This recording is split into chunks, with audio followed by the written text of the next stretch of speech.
Não, pode continuar? Já. Então, dá mais uma. Bate na tecla mais uma vez, que vai aparecer mais uma coisa. Vai lá. Então, quem é que vai aparecer nesse processo? A chamada burguesia. Muita gente não sabe o que é burguesia. Burguesia, ela vem do termo burgos, né? Que são as feiras, aqueles espaços onde se comercializava, né? Alguns produtos. E na Europa, de um modo geral, esses burgos, eles aparecem, né? Exatamente a partir da venda dos excedentes que se acumulavam no modo de produção feudal. Então, esse capitalismo, ele vai nascer com esse processo de comercialização. Pode dar mais um toquezinho para aparecer o próximo. E aí, começa, então, a se formar os estados nacionais. Por que a gente tem que falar sobre isso? Quando eu dava aula numa TV aqui no Espírito Santo, né, eu tive um problema muito sério com um diretor, porque ele confundiu o surgimento dos estados nacionais, né, a partir do feudalismo, né, com o fim do feudalismo, com a formação dos estados, que aconteceu exatamente lá no início da história humana, que são coisas diferentes, né? Se forma naquele período, né, o modo de produção asiático, depois as civilizações, as grandes civilizações, e por aí vai. Não é desse período que nós estamos falando de anos depois, né? Então, nós estamos falando de quase mais de 1000 anos depois.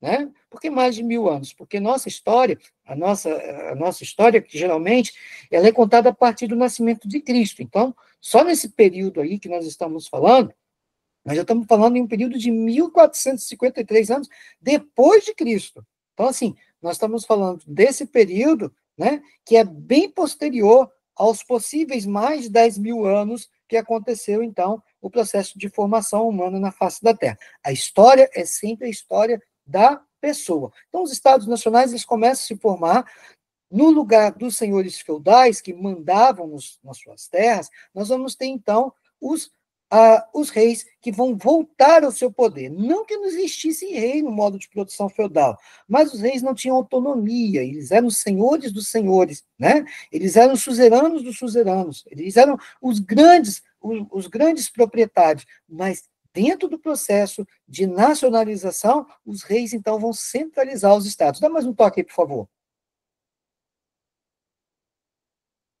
Então, eu peguei lá no livro que a gente está lendo, que o mercantilismo ele pode ser resumido na intensificação das relações comerciais na passagem da Idade Média para a Idade Moderna. Então, assim, o livro chega a elencar, porque, veja bem, nós estamos falando de uma história eurocêntrica. Então, por causa da história eurocêntrica, ele chega a colocar, né, um processo que vai se dar com os conflitos religiosos, ou seja, você vai ter a formação do protestantismo com Martim Lutero e outros caras, né? Outros camaradas, João Calvino, John Wesley e tantos outros, né? Vocês vão ter a revolução cultural, que é o Renascimento, né? E também vocês vão ter o aparecimento do capitalismo no plano econômico a partir do mercantilismo. Pode passar, por favor. Vai. Então, eu trouxe algumas características do mercantilismo. Primeiro, a balança comercial favorável. A balança comercial é a mesma coisa que a taxa de exportação menos a taxa de importação. O que significa isso? Significa o seguinte: se um país exporta mais, vende mais, ele vai ter, então, uma balança comercial positiva. Ele vende menos, então ele vai ter uma balança comercial desfavorável ou negativa, ou seja, importar menos e exportar mais. Isso era a ideia. Pode mais uma, por favor. A segunda coisa que nós temos aí é o metalismo. Com o colonialismo, que vai ser o próximo, aperta aí, por favor. Com o colonialismo, pode apertar de novo, por favor. Com o colonialismo, os países, principalmente Espanha e Portugal, que despontaram nesse processo, né, vão buscar nas novas terras americanas o quê? Vão buscar metais preciosos. Então, quanto mais ouro, quanto mais diamante, quanto mais outros produtos eles tivessem, mais ricos eles seriam. Então, tanto Portugal quanto a Espanha dispara na frente. Né? E a ideia do protecionismo, o que é isso? A proteção do mercado interno. Eu coloquei no final do slide, a gente vai ver depois, né, algumas reflexões. Então, quando a gente pensa, por exemplo, no tarifaço de Donald Trump, a gente está pensando o quê? A gente está pensando no mercado protecionista, né? O mercado protecionista que, lá na idade moderna, no início do sistema capitalista, ele era super favorável, porque a base era o comércio. Na atualidade, vocês vão ver que a balança comercial ela já não tem mais tanto valor assim. Não é exportar mais e importar menos. Por quê? Eu posso exportar muitos produtos agrícolas, como soja, açúcar, etc, etc, etc, né? E importar carro, importar elementos que geram da produção industrial maior gasto. Então, eu vou gastar muito mais com a compra de produtos, por isso importar vai ser prejudicial, e exportar produtos agrários, que não vai ser tão benéfico assim. Por isso que hoje a base não é mais a balança comercial, mas sim o PIB e o PNB, que é o Produto Nacional Bruto e o Produto Interno Bruto. Essas questões é que vão falar que o país é mais rico ou mais... Não, naquela época era tendo a balança comercial favorável, perfeito, não teve, não tem jeito. E o protecionismo é uma proteção no mercado interno. Então, vocês veem, por exemplo, o tarifaço de Donald Trump protege os Estados Unidos dos produtos deles. Então, o tarifaço é o seguinte, ó, eu só vendo o meu produto por um preço mais alto.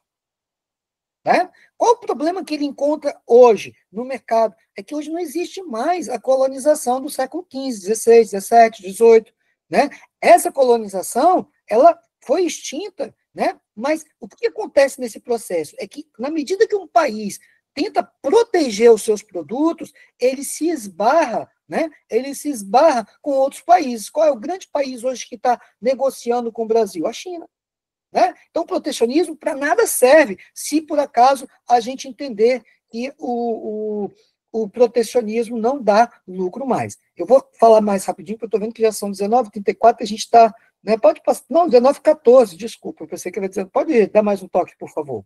Agora que eu vi que era 19h14. Eu estou lá do livro, ó. Vários pensadores, cosmógrafos, geógrafos, eram generosamente financiados por reis e comerciantes para descobrir outras formas de chegar às Índias e se livrar de uma vez, e se livrar de vez do Oriente. Por quê? Porque naquele período, gente, se vocês pegarem um livro para ler, vocês vão ver a queda de Constantinopla e a tomada pelos turcos. Então, os turcos criaram uma forte barreira. Com isso, a Igreja Católica ela mobiliza ações que foram as cruzadas para garantir que se lutasse contra essas pessoas. Tanto é que tanto os judeus quanto os islâmicos, eles foram considerados persona não grata pela Igreja Católica, por isso poderia ou se escravizar ou até mesmo matar.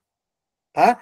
É mentira, e isso é um fato que a gente tem que relevar, é mentira o fato do Papa ter dito, né, que negro não tem alma. Isso não aconteceu, tá, gente? Então, não repitam isso, que isso não aconteceu. O fato de verdade é que a Igreja Católica quis escravizar aqueles que eram considerados não cristãos. Então, os judeus que se convertiam ao cristianismo, né, como o Fernando de Noronha e tantos outros, eles eram, então, interligados ao reino sem perseguição católica. Pode passar, por favor. Vai, mais um. Então, é importante a gente falar que as grandes cidades que dominavam o comércio eram as cidades italianas, e nós não podemos falar ainda de uma Itália unificada, que a Itália unificada só vai acontecer no século XIX. Então, Gênova, Veneza, Florença se destacam nesse processo, vai. A principal destino era Constantinopla. Constantinopla era o foco, né, do processo de busca, de compra dos produtos. Então, o que acontece? Quando os turcos invadem Constantinopla, essa passagem ficou praticamente impedida. Então, ou se pagava muito alto para que entrasse em Constantinopla e conseguisse acesso às Índias, porque quando nós falamos em Índia, gente, às vezes as pessoas pensam só na Índia, mas aquele local era, na verdade, um conjunto, né? Por isso que a gente fala em Índias, né? Nós estamos falando de Índia, Paquistão, nós estamos falando de toda aquela localização geográfica no Oriente que tinha, né? Nós estamos falando de China, Por isso a gente pode falar, né, do linho e de tantas outras coisas outras ofertas que ali eram produzidas. Mais um, por favor. E aí o outro destaque é para o Egito, né? Trípoli e Alexandria, que tinham grandes produtos ali, né? Então, assim, nós estamos falando de Constantinopla, mas existia também esses montantes de outras cidades que também serviam, que despontaram no grande comércio. Pode passar, por favor. Bom, aqui aparece o medo. Qual é o novo medo? Passa, por favor. Os turcos, eles eram violentos. Os turcos não eram pessoas boazinhas, né? Eles tinham a imposição e é muito importante a gente entender que o islamismo, ele fundamentava na ideia da jihad, que é a guerra santa. Então, não tinha essa coisa de chegar e bater papo. Era uma coisa que se dava de forma impositiva. Por isso que quando eles se expandem para a África e tantos outros países, na Ásia, né, o islamismo vai ser hoje a segunda maior religião do mundo. Pode passar, por favor, mais um toque. Então, Portugal, ele vem como um Estado organizado, e eu gostaria de deixar bem claro que o Estado de Portugal, quando se organizou inicialmente, ele se organizou com o apoio da nobreza, mas a burguesia esteve lado a lado dos reis, principalmente os judeus, tá? Que vão, então, despontar junto com Dom João como grande interessada em muçulmano não é bom, isso aí, isso mesmo, né? Exatamente, exatamente. Então, assim, é muito importante a gente entender que não existe bondade nesse processo. E cuidado que a gente também não pode cometer, né, a discriminação religiosa. A gente tem que ter cuidado com isso, porque, na verdade, a gente não pode gerar um preconceito em torno disso. Por exemplo, quando eu falo dos judeus perseguidos em várias diásporas, né, tem gente que pensa os judeus só quando Hitler, na Segunda Guerra Mundial, quando Hitler, então, prepara todo o processo, né, de maus tratos aos judeus. Os judeus passaram por várias perseguições. Uma delas, né, foi exatamente, né, ainda na civilização romana. Há que se dizer, gente, que a gente não quer aqui um antissemitismo, mas os judeus, eles têm uma série de estratégias, né, econômicas, que se você bobear, eles verdadeiramente dominam. Não pensem vocês que Estados Unidos está sendo bonzinho quando defende Israel, não. É o contrário. Eles estão sendo temerosos, porque a maior parte dos Estados Unidos funciona como um país, como um grande banqueiro. A maior parte dos recursos financeiros dos Estados Unidos hoje é de origem judaica. Se os judeus hoje tirarem todo o dinheiro dos Estados Unidos vai falir. Então, não é à toa, né, do apoio dos Estados Unidos a Israel nessa última guerra que nós vimos contra a Palestina. Então, muito cuidado com essas questões, para a gente não pensar, né, que a ideia, né, os judeus são bonzinhos. Então, Dom João vai investir na política comercial, e essa política comercial vem agregada aos judeus, que também estão estabelecidos em Portugal. Pode passar mais um, por favor. Então, Portugal, ele começa conquistando Ceuta, logo depois ele vai para os Açores, né? E Vasco da Gama, eu gosto de falar esse nome não, tá, gente? Eu sou flamenguista, então vamos falar Flamengo no lugar de Vasco? Mentira, gente, é Vasco da Gama mesmo, tá? Vasco da Gama, então, chega às Índias. Pode passar, por favor. Vai. Então, como que é o preâmbulo da colonização? Eu queria começar a falar para vocês de Gil Eanes, né, que vai ao Cabo Bojador. Depois dele, nós vamos ver a questão dos latifúndios, que é a forma que Portugal usou para garantir a colonização. A outra coisa é a monocultura, né? E outra coisa é o trabalho escravo. Tudo isso a gente resume a plantation. Mais um, por favor. Vai? Mais um. Então veja, há relatos medievais, gente, desse período, que, se vocês pensarem como que se dava esse processo de grandes navegações, muita gente pensa que é assim, viajou, chegou. Não. Esse processo, ele vinha a partir de vários mitos que falavam de sereias, que falavam de monstros do mar, gente, principalmente, né, os povos, eu estou tentando lembrar, eu estou lembrando de Thor, mas Thor é um deus dos bárbaros, não estou lembrando qual povo, estou tentando lembrar e não estou conseguindo. Mas esses bárbaros, eles vinham com grandes histórias, né, de medusas, de tantas outras fontes míticas que colocavam o mar como um grande perigoso. Não se falava em correntes marítimas, não se falava em ventos, e por aí vai. Se falava nessa questão, né, que era, então, a ideia de que esses monstros poderiam engolir. Né? E, gente, muitas pessoas foram jogadas ao mar porque morreram nos navios. Né? Então, era enfrentar o desconhecido. Né? Tocar a costa ocidental da África, e aí vocês vão ver que houve, então, uma nova porta que se abre para o comércio português. Né? Isso aí também está lá no texto, se vocês quiserem. Pode passar, por favor. Bom, então essa aí é a figura, esse aí é não é o Dom João, não, tá, gente? Esse aí pode passar, por favor, passa mais um. As conquistas, elas vão continuar, né, a partir da costa africana. Então, eles vão chegar no Cabo Bojador, passa, por favor, mais um.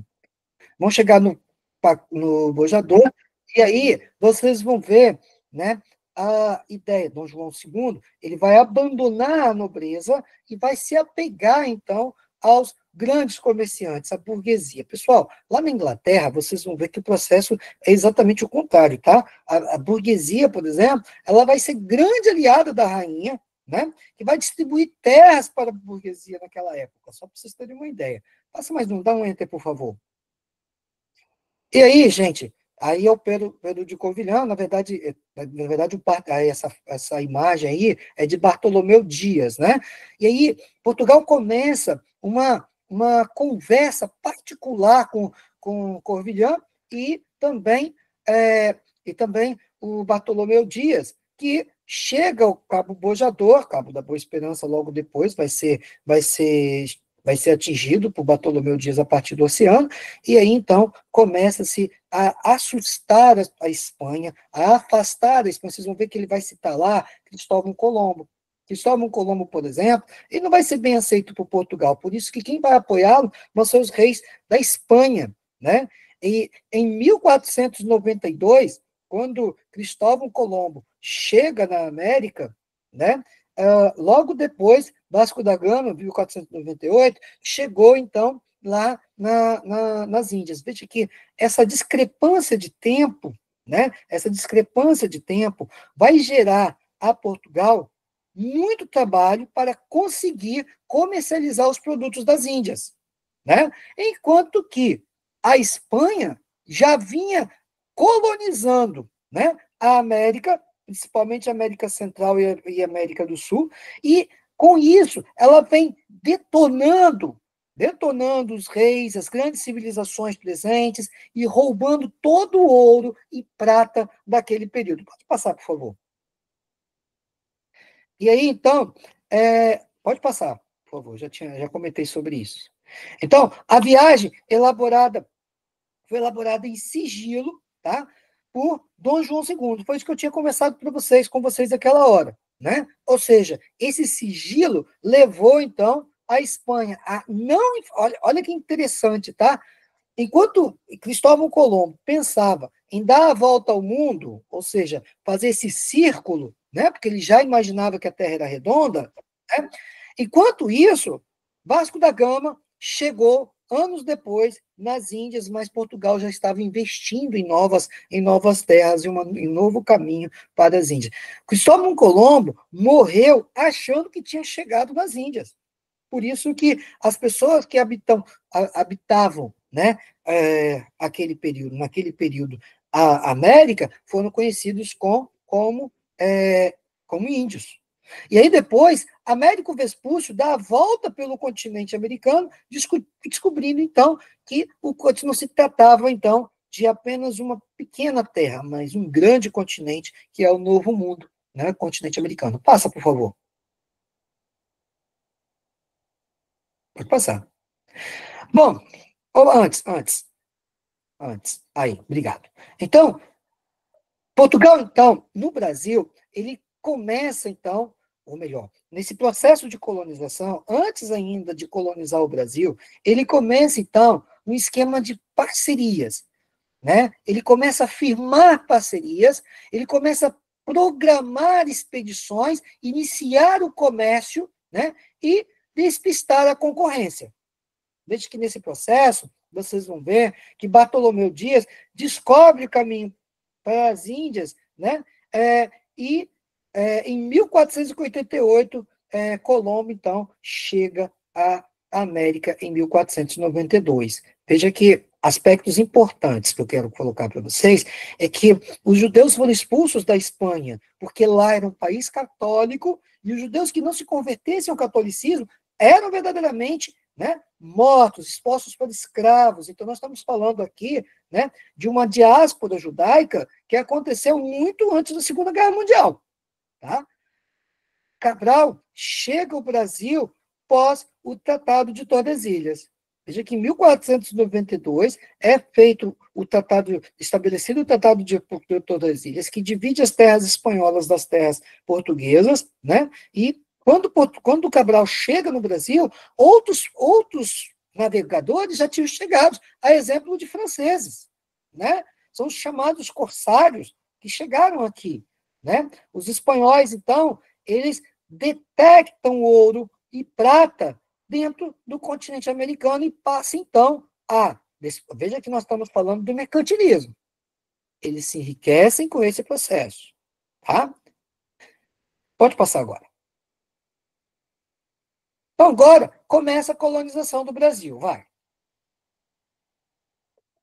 Bom, aqui vocês vão observar que o livro ele não traz, ou melhor, ele fala de uma forma muito sorrateira sobre a existência dos povos indígenas. Ele ignora os indígenas, tá? Então, já existiam indígenas aqui no Brasil. As terras indígenas nunca foram negociadas. Elas foram expropriadas. Vai. Bom, o mercado das Índias, né, era muito mais interessante para Portugal. Por isso que o início da colonização, Portugal faz o quê? Ele entrega, né, a Fernando de Noronha algumas terras, e aí começa-se um processo de colonização que não é um processo de colonização, né, na base daquilo que era a colonização espanhola, ou seja, habitar a terra, essa é a grande diferença entre os colonizadores espanhóis e os colonizadores portugueses. Por quê? Os espanhóis, eles adentravam, eles se aventuravam a entrar na terra, enquanto os portugueses, geralmente, eles ficavam no litoral. Essa é a grande diferença entre uma colonização e outra. Por isso, pessoal, que como os portugueses, a maior parte da África foi colonizada pelos portugueses, né? Vocês vão ver, e eu estou falando do século XV e XVI, tá, gente? Então, muito cuidado, porque senão alguém pode falar assim, mas e o imperialismo? Não estou falando dessa época ainda. Estou falando de uma época em que, no processo de colonização, os portugueses eles ficavam no litoral, enquanto isso, presta atenção para vocês entenderem, enquanto isso, os jesuítas adentravam a África dentro, né? Por isso que emergiu um boato de que os africanos se ofereciam para ser escravizados. Isso é mentira, tá? Isso é mentira, esse boato. Por que é mentira? Porque o que aconteceu de fato é que a Igreja Católica, quando os jesuítas entravam no continente americano, eles muitas vezes ofertavam para alguns africanos, né, uma melhor condição de vida. E aí, quando eles chegavam ao litoral, eles eram literalmente presos e colocados nos navios negreiros. Então, muito cuidado, porque essa história não é que eles se ofereciam para ser escravos, isso é mentira. Nunca aconteceu isso. E a África já existia previamente com civilizações herdeira de reis, rainhas, etc. Tá? Alguns ainda arriscam dizer que havia escravismo na África. Havia sim, mas o escravismo era típico, né, do modo de produção asiático, do qual as pessoas que estavam nas terras em condição de escravo, era parte da família, né, dos então senhores. Então é muito complicado falar de escravismo no continente africano como se fosse similar ao escravismo dos séculos XVI até o século XX, ao século XIX, melhor dizendo, ao século XIX, que vai, então, colocar as pessoas numa condição subhumana. Passa mais um, por favor. A colônia, ela passa de arrendatária, ou seja, ela era arrendada para algumas pessoas, em especial, né, nós acabamos de falar, né, no Fernando de Noronha, para ser colocada em situação de capitanias. Ela é fragmentada em capitanias, então, e elas, veja que essas capitanias, elas eram hereditárias, ou seja, passava de pai para filho. Aí entra uma outra questão. Em momento algum, os indígenas foram respeitados nesse processo. Passa, por favor. Então, numa das primeiras viagens à América, né? Aí vocês vão ver, então, Américo Vespúcio resumindo friamente, né, o que ele encontrou na América. Então, ele vai dizer que não se encontrou nada proveitoso. O que eles queriam? Encontrar ouro fácil, encontrar prata fácil. Né? E não era isso. Desbravar o Brasil significava fincar mesmo o machado e ver o ouro que tinha no Brasil, nas terras brasileiras. Eles não queriam isso, eles queriam achar ouro fácil, tomar, como aconteceu na Espanha. A Espanha tomou. Né? Hernán Cortés, por exemplo, chegou lá e matou Montezuma de uma forma, né, dramática. Né? Dizem que o rei chega, o imperador chega a dizer para ele o seguinte: cara, eu te dou tudo que tem aqui se você não me tirar a vida. Ele não quis nem saber, ele matou o imperador e tomou todo o ouro existente naquela região. Passa, por favor. Aí eu estou assim também lá do livro, na página 26. Olha lá, ó, 1506 ocorre o Pogrom de Lisboa, conhecido também como o massacre de Lisboa, em que milhares de judeus foram perseguidos e exterminados. O Fernando de Noronha, ele era judeu, tá? E aí vocês vão ver que o Fernando de Noronha chega a se converter ao cristianismo para não morrer, tá, gente? E aí é interessante falar que isso é fundamental a compreensão de que o povo de Israel, que nós vemos hoje, né, num Estado formado de 1948, ele não é o mesmo que aquele povo de Israel da Bíblia. Aquele povo de Israel da Bíblia foi fragmentado em duas grandes dimensões, ficando de um lado 10 tribos e do outro lado 2. Depois disso, pessoal, é importante a gente entender isso. Não é o Israel que nós estamos falando de 1948 não é nem de longe parecido com o Israel que Abraão, lá dos tempos da antiguidade, conseguiu formar. Ok? Então, muito cuidado quando vocês falarem de Israel. Nós não estamos falando do mesmo povo, nós estamos falando de uma outra população. Passa, por favor. Então, as capitanias hereditárias, então a gente pode dizer o seguinte, que a maioria era concedida a famílias judaicas, né, oriunda da Ilha dos Açores, né? Bom, passa, por favor, mais um. A segunda questão é que os banqueiros e comerciantes judeus é que financiavam a produção de açúcar nos engenhos. E a terceira coisa, que a base da colonização era a base da terceirização. Então, nós estamos falando de uma terceirização como se fosse atual, mas a terceirização, o Portugal já exercia há muito tempo. Quando Maurício de Nassau esteve no Brasil, né, com os holandeses, né, na região Nordeste, toda a produção do açúcar era gerenciada pelos holandeses. Portugal ficava com a parte muito pequena disso. Então, Portugal tinha o costume de terceirizar. Veja que a terceirização, desde aquela época, já era prejudicial. Hoje, as pessoas veem a terceirização como benéfica, mas se vocês. Eu, além de professor de história, eu também sou assistente social. Então, só para vocês terem uma ideia, nós fizemos uma pesquisa e apresentamos para o ex-prefeito da Serra, Aldifas Barcelos, né, e aqui no Espírito Santo, né, o ex-prefeito queria terceirizar as políticas de assistência social. E nós, particularmente, acho que tem que tomar cuidado com o anacronismo. Perfeito, gostei dessa sua fala, perfeito.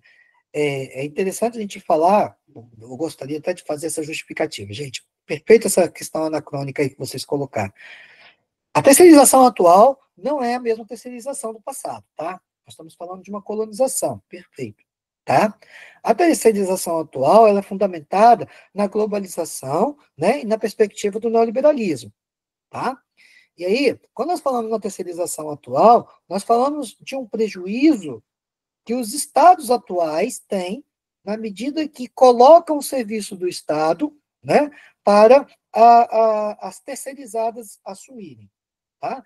Eu fiz uma pesquisa, nós, junto com lá na política de assistência social, nós fizemos uma pesquisa e apontamos para o prefeito que era mais prejudicial para a prefeitura, né, contratar uma empresa para assumir a política social básica do que contratar assistentes sociais e colocar as políticas sociais nas políticas sociais básicas. Claro que o prefeito não ligou porque a gente falou. Afinal de contas, quem paga os impostos é a população. Então, não era do bolso dele, ele quis mais, era terceirizar mesmo. No caso de Portugal, não, nós estamos falando de uma colonização. Obrigado aí pela dica. Passa, por favor, mais uma. Bom, aí eu trouxe algumas coisas para a gente refletir a partir dessas fotos, dessas imagens que nós temos aí. Primeiro, se vocês não leram o texto, eu queria perguntar, dentro do que eu falei, qual a participação das populações indígenas no processo da história que o autor elencou? Aí eu vou deixar para a gente conversar agora, tá, gente? Eu vou parar de falar agora para o grupo comentar. Passa, por favor, mais um. Dá mais um dente aí, por favor. Pelo conceito de mercantilismo, o tarifaço, e aí, fora a questão do anacronismo, que eu quero ter muito cuidado com isso, né? O tarifaço é uma questão de protecionismo? E aí nós não estamos remetendo ao mercantilismo, nós estamos falando agora de uma questão atual, que é o tarifaço imposta por Donald Trump, tá? Passa mais uma, por favor. E, por fim, né, a globalização é um evento eminentemente atual, ou seja, ela emerge nos fins do século XX na atualidade, né? É, mas ela é um processo que aconteceu só nesta época, ou a gente vê um processo de globalização já acontecendo no passado, né, no processo de evolução do sistema capitalista? Então, pela idealização do tarifaço, vocês acreditam que o Brasil deve se subordinar aos ditames norte-americanos, como esteve subordinado a Portugal? Porque quando era Portugal, nós tínhamos o Pacto Colonial. Então, o que era o Pacto Colonial? A colônia era obrigada a passar todos os seus produtos para o governo português. Tá? Então, nesse processo, nós não somos mais colônia. Nós somos um país independente, com autonomia, né? E, na atualidade, nós devemos nos submeter a isso? Gente, a palavra é com vocês agora. Desculpa a demora, tá, gente? Eu acabei falando 40 minutos.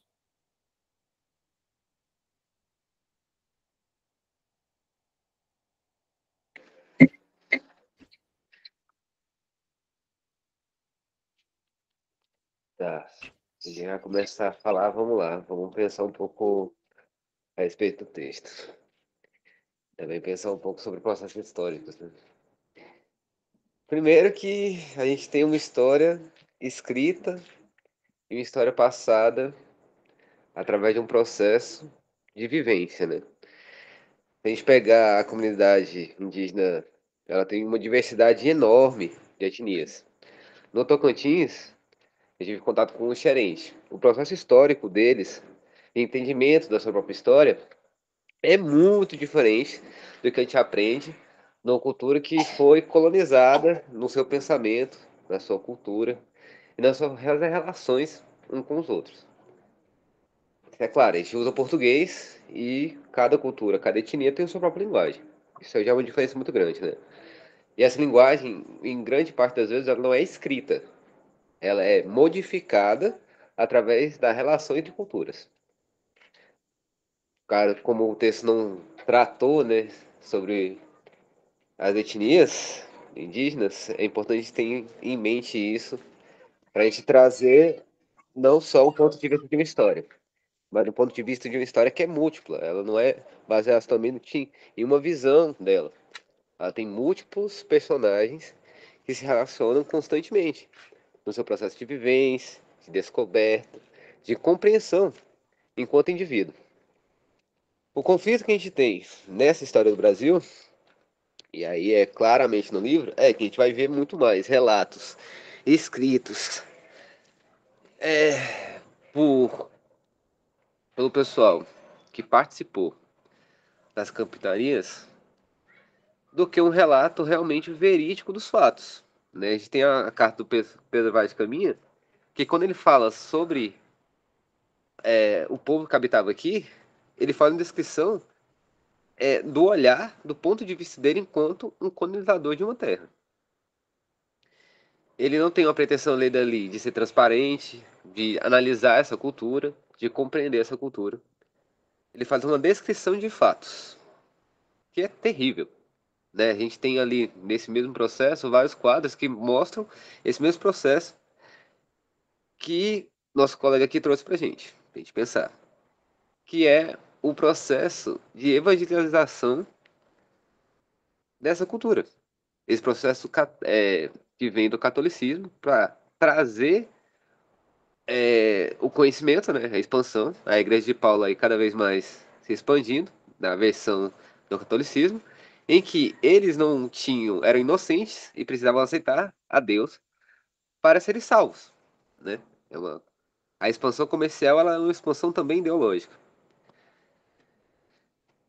Eu vou parar por aqui assim, mas vou tentar pelo menos responder uma das 4 perguntas para a gente pensar, né? Se a gente pensar que a tarifa de juros de um país no outro, no processo de globalização, que é global, que a relação, o impacto econômico de um país impacta na economia de outro, porque ela é dependente uma da outra, não faz o menor sentido, né? Levar a taxação. Mas a gente tem aí muito conhecimento do BRICS, né? O BRICS aí, a gente for trazer para o atual, o BRICS está se tornando cada vez mais forte e a gente tem o PIX. É um estado menos dependente de empresas norte-americanas em relação de crédito, de dinheiro, realmente. E também com controle de dados. Mas vou parar aqui, vou deixar outra pessoa aí contribuir com esse debate sobre o capítulo 1. Vai, Márcia. Oi, gente. Eu tava caminhando, ouvindo, aí não tava conseguindo falar.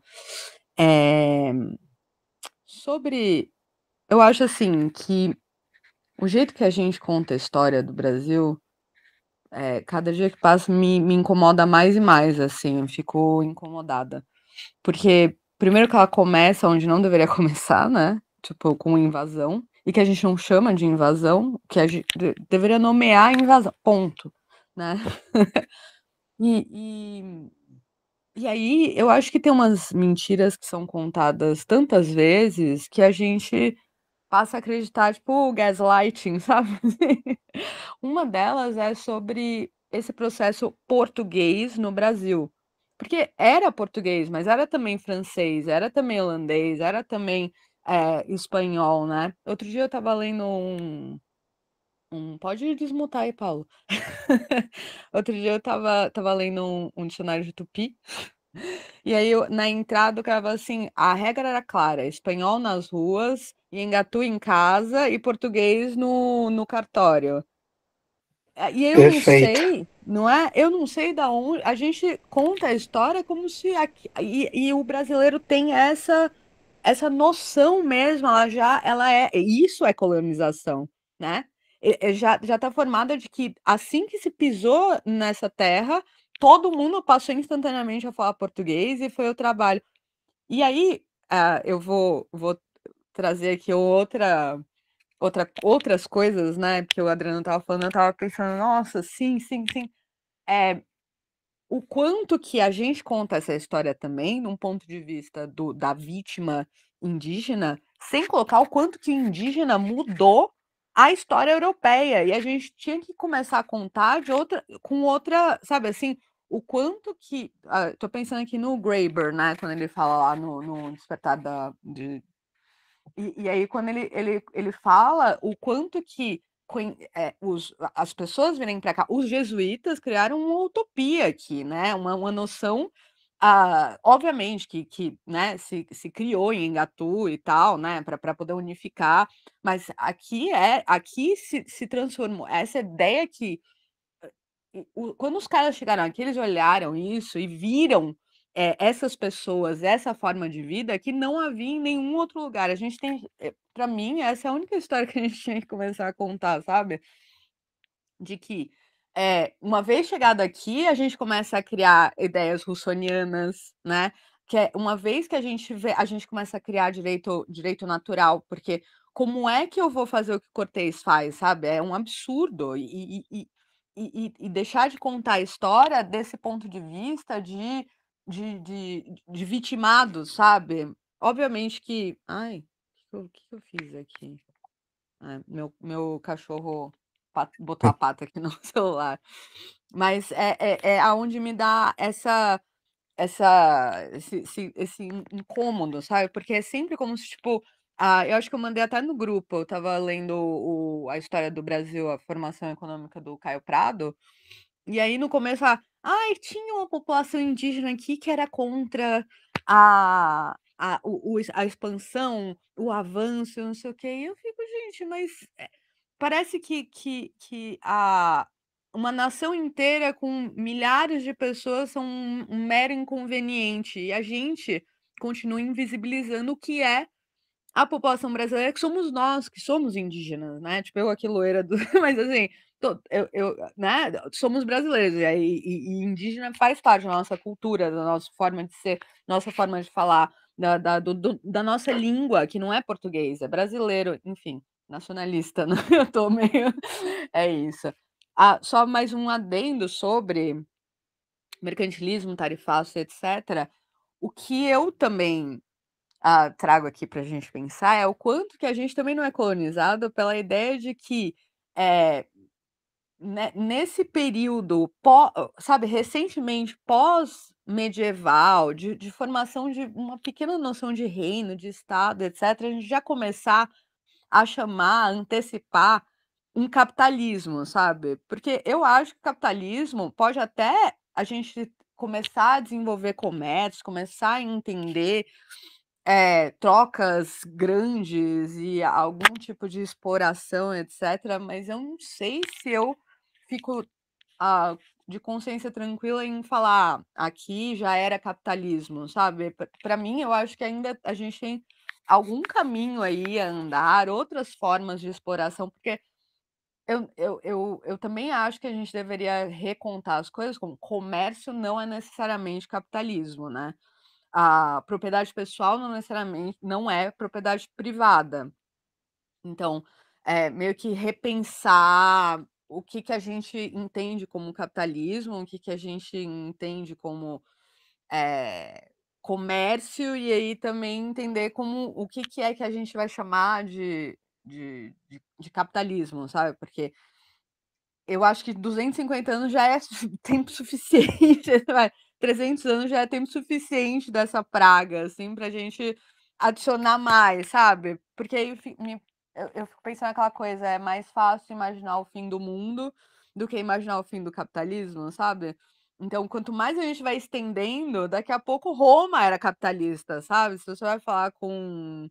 Eu sei que isso vai ser publicado, mas você vai falar com um neoliberal, com liberal, Hayek, etc., parece que, né, que o capitalismo é uma coisa que sempre existiu. E aí vamos encurtar essa realidade, sabe? Comércio não é capitalismo, enfim, é isso aí. Então, só a título de informe, que a gente está partindo de uma perspectiva histórica, né? Então, assim, as grandes civilizações, Roma, Grécia, e pegamos as civilizações na África, Egito, Mesopotâmia na Ásia, né? Os hebreus na Ásia, se a gente considerar esse processo histórico, o sistema capitalista em si, ele só vai, de fato, existir a partir do século XV. Ou seja, o modo de produção feudal, o fim do modo de produção feudal, as barreiras enfrentadas pelas práticas comerciais que o modo de produção feudal tentou impor. Tudo isso faz, ou melhor, impulsiona o nascimento do comércio. O nascimento do comércio, você tem razão. O comércio Não, mas é isso funcionado não nesse... significa capitalismo. Para mim, Não, capitalismo esse começa em processo... 1789, Revolução Não, não, não, não. Francesa, Não, não. Produção Industrial. Não, não, Acho que não. a gente Não, não. confundir Enquanto... comércio e burguesia, início Não, de não. burguesia com capitalismo, eu acho que é Se você misturar partir da duas análise coisas. histórica, eu estou falando de história, né? O processo de comercialização, quando se dá, né? Quando se dá com a formação dos estados nacionais, que foi colocado, até de forma bem colocada pelo livro, né? Quando se dá o início da formação dos estados nacionais, a partir do processo de ampliação do comércio nos burgos, é que nasce o capitalismo. Por quê? Nenhum rei, né, do reino egípcio, nenhum rei do reino do Sudão, nenhum rei, né, de Roma ou na Grécia vão pensar uma forma, né, de lucrar com os recursos que são oferidos a partir das grandes invasões. Isso não vai acontecer. Aonde que vai aparecer a ideia de lucro? Vai aparecer exatamente a partir do nascimento dos burgos. Porque os burgos, e aí nasce a questão dos burgueses, né? Os burgueses, eles não vão pensar em comercializar apenas numa forma de escambo. Eles vão pensar em comercializar numa forma de lucrar. É por Mas a isso que... Grécia também tem dinheiro, Não, e você tem noção de lucro, e você tem não, grandes comerciantes. não, Claro que sim, não. claro que A sim. noção de lucro que o Óbvio que capitalismo sim. tem, não. Porque Roma tem.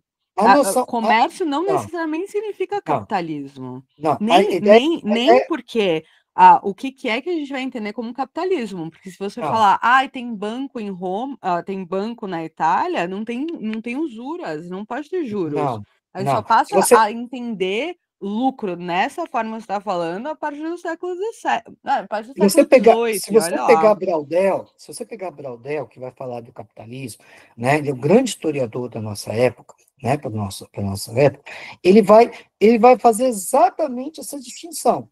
Ou seja, o aparecimento do lucro a partir da exploração da mão de obra é que vai. Tem alguém que levantou a mão aí, eu vou passar a palavra.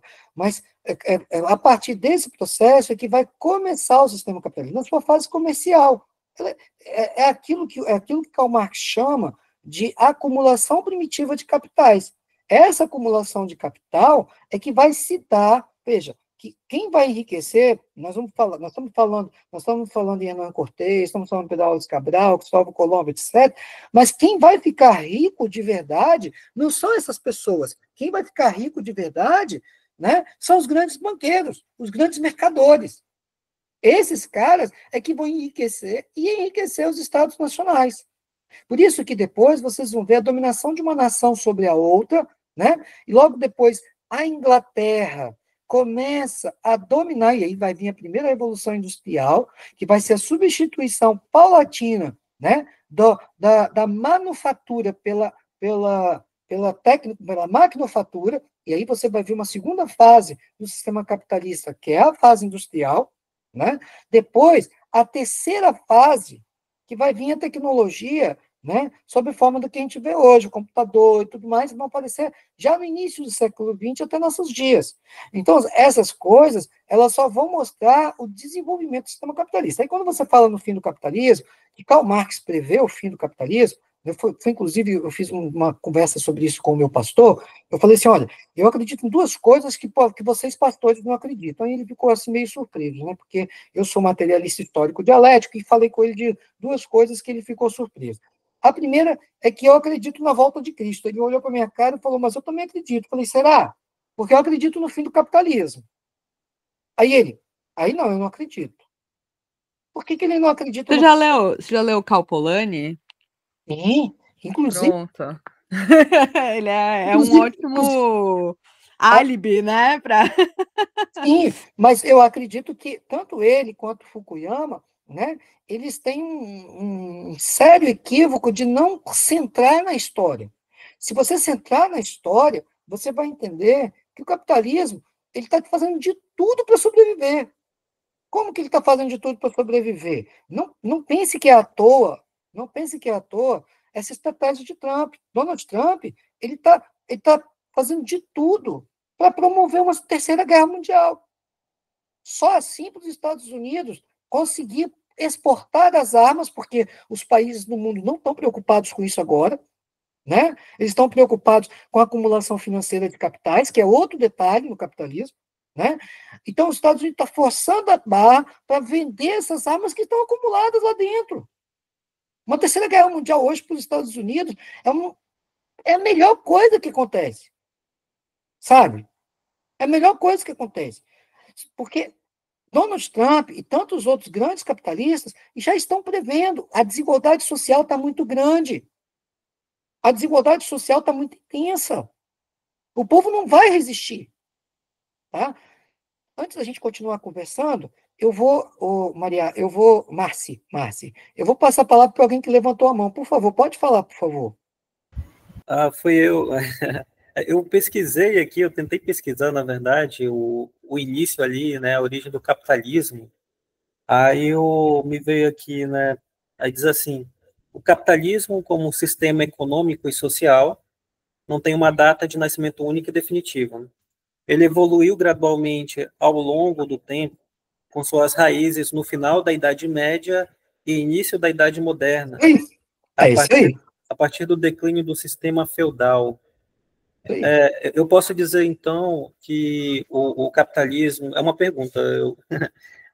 O capitalismo ele nasceu a partir com a acumulação de... Quando as pessoas começaram a ter uma base, assim, eu posso estar falando besteira aqui, que eu não entendo do assunto, não.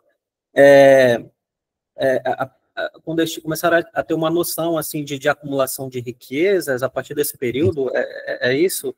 Então, mas é isso que eu acho que a gente tem que repensar, principalmente com Karl Marx.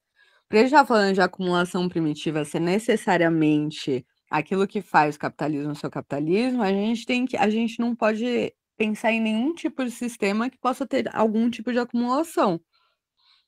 Eu não acho que é isso que faz capitalismo ser capitalismo. Acumulação. Porque a acumulação existe, sempre existiu. E aí você dizer isso é dizer um monte de outras coisas. Tem um livro super legal da Silvia Federici falando sobre a acumulação primitiva. O David Graeber também acaba falando bastante, e é basicamente o ponto dele, né? Questionar essa hipótese sobre a acumulação primitiva. Mas, assim, será se eles consideram a questão de acumulação antigamente, que acumulava mais nas mãos dos reis, né, dos proprietários de terra, aí eles consideram o início do capitalismo a acumulação, mas eu digo assim, em relação às pessoas no geral, não só os reis, será que não é isso? Não. Não? Bom, se a gente entender, para você entender o capitalismo, é muito importante entender primeiro o que Karl Marx descreve sobre o tema. Então, por exemplo, quando a gente pensa no modo de produção asiático, o modo de produção asiático, ele tinha uma espécie de coletivização dos recursos. Então, muitas vezes, todos os recursos eram acumulados, eram desencadeados para os reis, e esses reis redistribuíam para a população, de uma certa forma. Então, nós temos uma servidão, processo de servidão para um Estado nascente, lá no início da humanidade. Nós não estamos falando isso de atualmente, nem tão pouco, nós estamos falando da antiguidade, do modo de produção asiático. Então, quando nós chegamos lá no modo de produção, na história clássica, falando de Roma e Grécia, né, você vai ver que a ideia de capital ainda é insuficiente para a gente falar em capital. Por quê? Porque naquele processo, a base é a terra. Os grandes latifundiários, vocês olharem, por exemplo, a ideia da formação dos gêneros lá em Grécia, ou mesmo de Roma, vocês vão ver que essas formações, as pessoas com menos condições eram expulsas das suas terras, e os proprietários iam acumulando terras, e não capital. Então, capital não era dinheiro, o capital era, de fato, propriedade. Então, assim... Mas A aí ideia- também o que a gente precisa explicar direitinho o que é capital, porque você tá falando que capital, do jeito que Então, você vamos falar falou, sobre. tá? Vou chegar lá. Parece que Vou você tá chegar falando lá. que capital é dinheiro, e capital não é Não, dinheiro, eu né? vou chegar lá, vou chegar lá. Então, quando você chega, né, na Idade Média, e aí é importante, o autor do livro, desse livro, ele coloca de uma forma muito legal, que é o quê? A gente fixa na Europa. Por isso que muitos autores, muitos historiadores, eles não vão definir, né, o feudalismo como sistema, mas como modo de produção. Então, você vai ver que a base ele parece um retomar a ideia da antiguidade, que a base econômica é a propriedade, a terra. Né? Quem tinha terra tinha riqueza. Quem não tinha terra, não tinha. Por isso que muitos servos trabalhavam para os senhores feudais, e quem não podia trabalhar para os senhores feudais somava uma parte da população sobrante dentro da sociedade do modo de produção feudal. Então, no modo de produção feudal, você ainda não tinha a ideia, né, de riqueza e pobreza, porque a ideia de riqueza e pobreza ela vai se aprofundar dentro do sistema capitalista quando? Aí que vem o nascimento da burguesia. Porque o nascimento da burguesia vai se dar com o processo de acumulação de capital, que não vai. Isso que você falou, Marci, é interessante, porque a ideia de capital ela não vai se dar só com terras, né? Ela vai se dar também com o aparecimento da moeda. Cada Estado nacional vai ter, então, a sua moeda. Isso foi um grande entrave para o processo de desenvolvimento do sistema capitalista na sua fase primitiva, né? Porque muitos estados, eles tinham, na época, na Inglaterra, por exemplo, eles chegam a forjar, né, um imposto, né, um imposto que dificultava a saída dos navios. Então, para você fazer, né, comércio com a Inglaterra, tinha que ser exclusivamente navios ingleses. Esses navios ingleses, eles cobravam para que se colocasse os produtos lá, e a Inglaterra não aceitava outro navio que não fosse inglês lá dentro. Então, veja que a acumulação de primitivas de capitais dentro da Inglaterra, apoiada pelo Estado, né, vai se dar a partir desta comercialização protecionista, né, na qual a Inglaterra só recebe os benefícios a partir de navios ingleses. Outros navios não tinham condições de aparecer lá. Então, veja que a acumulação de capitais para a burguesia inglesa, por exemplo, ela não vai se dar só a partir de terra ou só a partir de questões da moeda, mas também na financiarização das monarquias, das grandes monarquias, à burguesia. Veja que isso não vai acontecer na história antiga. Né? Na história moderna, isso vai aparecer de forma que o Estado vai financiar a burguesia. Essa que é a grande sacada do sistema capitalista, porque depois vocês vão ver o processo de iluminismo, né? Aí vocês vão ver quando chegamos na Revolução Francesa, que abre a Idade Contemporânea, né? Que abre a Idade Contemporânea, os reis da Idade Moderna, eles caem, né? Eles caem e entra então uma nova classe para poder gerenciar os países, que é quem? A burguesia. Então, assim, é claro que esse Aí esse é o momento que eu acho que a gente poderia, com tranquilidade, começar a entender a nossa contemporaneidade, o sistema que a gente vive, apesar de transformado, mas mais do mesmo, assim. Mas eu não mas você vejo, por percebe que exemplo, a agora. Capela Sistina como um grande advento do capitalismo, entendeu? Eu não vejo Não, navegação como. Eu não vejo nem sim, o um grande Adam Smith como a Capela Adam Sistina, Smith como um cara que tá a falando, Mona nossa, ele Lisa, tá ó, pensando no advento do. Ele tá falando num capitalismo. Assim, o cara é você está equivocado, monarquista, você está tá pensando equivocada. em. É Esses, um bebê de Estado, sabe? Então, esse eu acho que a renascimento, gente tinha que repensar isso mesmo. Ah, desculpa. não, esse processo, a Mona Lisa, a Capela Sistina, o Moisés e tantas outras coisas que apareceram no Renascimento, né, cultural, eles foram bases de troca, né, bases de troca financeira. Então, assim, o próprio Galileu Galilei, com seus estudos e tudo mais, esse processo do Renascimento, ele é, na verdade, né, o desenvolvimento da acumulação primitiva de capitais.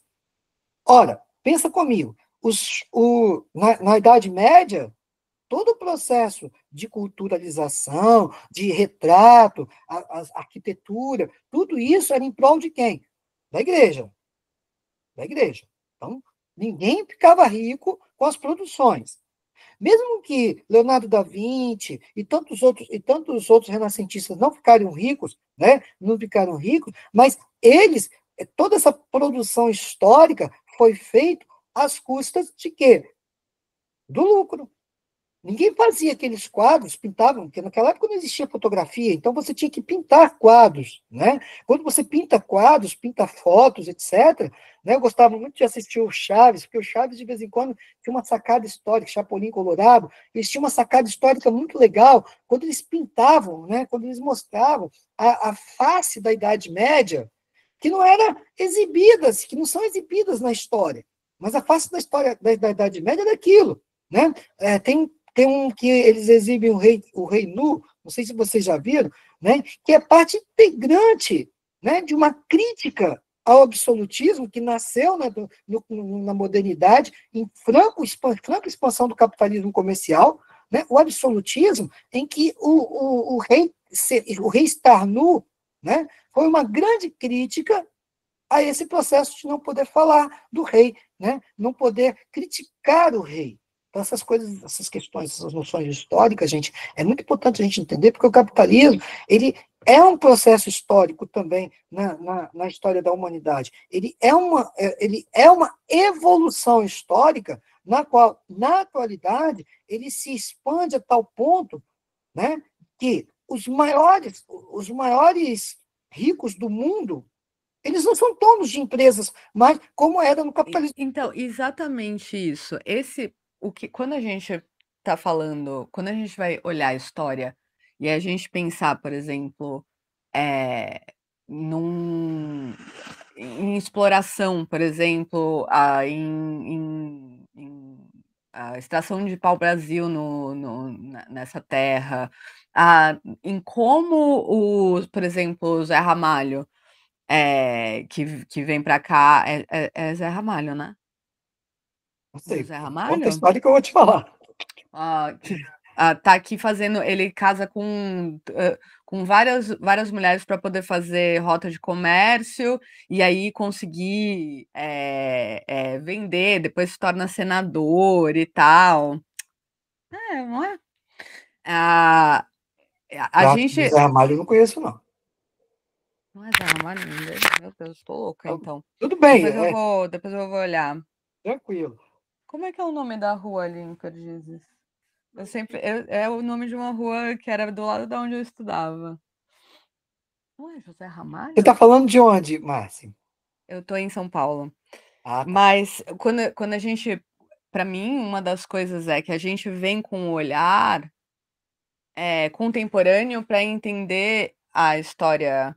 E aí nem sempre dá certo, porque o que a gente tem em mente hoje é ser rico, é ser autônomo, é não fazer parte de uma comunidade. A gente tem um monte de visões de mundo que hoje que não fazem o menor sentido em 1500. E aí a gente começa a colocar o nosso olhar lá, entendeu? Então, quando a gente vai falar, eu fico batendo na tecla do capitalismo, é só porque eu sou chata mesmo, mas para a gente pensar nesse passado com um olhar estrangeiro, né? Com um olhar do que não é, do que a gente não compreende, sabe? Do mesmo jeito que quando a gente olha o que é o José, por exemplo, você vai ver como é que é o desenvolvimento de um reino e o tipo de conceito que tem, e como o confucionismo mudou, você olha com uma distância. Mas aí quando a gente está olhando a modernidade, né? Quando a gente está olhando as produções, né, cartesianas, ou as produções, ou o tipo de relações que as pessoas tinham com a colonização, a gente tenta olhar com a possibilidade que a gente tem hoje, entendeu?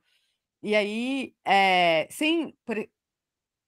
o que eu sempre entendi quando eu estava olhando a história do Brasil? Que se chegou aqui, e aí se eliminou todos os indígenas, e aí começou a extração de pau-brasil, e aí, ai, não tem nada nessa terra, o que a gente vai fazer? E não é isso. Tinha toda uma população aqui, se criou um monte de vilas, tinha uma vida que ia e vinha, existia um certo comércio, as pessoas permaneceram aqui, obviamente que várias pessoas. A gente teve um monte de. Teve Confederação dos Tamoios, sabe? Teve um monte de história que aconteceu aqui, para além desse olhar específico que a gente tem hoje do que é interessante, que é exploração, etc. Não sei se faz sentido o que eu estou dizendo. Então, eu não sei se eu consegui entender o que você falou, mas do ponto de vista histórico, né, você tem razão numa coisa, a gente tem que separar os períodos que nós estamos falando. Então, por exemplo, quando nós falamos de acumulação primitiva de capitais, né, nós vamos pegar, por exemplo, quando Fernando de Noronha esteve aqui no Brasil, já iniciando a colonização com a extração do pau-brasil. Vamos pegar essa parte. Quanto você acha que os indígenas ganharam para ajudar a Fernando de Noronha para tirar o pau-brasil? Não ganharam nada. Isso é acumulação primitiva de capitais, porque Fernando de Noronha ficou rico com isso, né?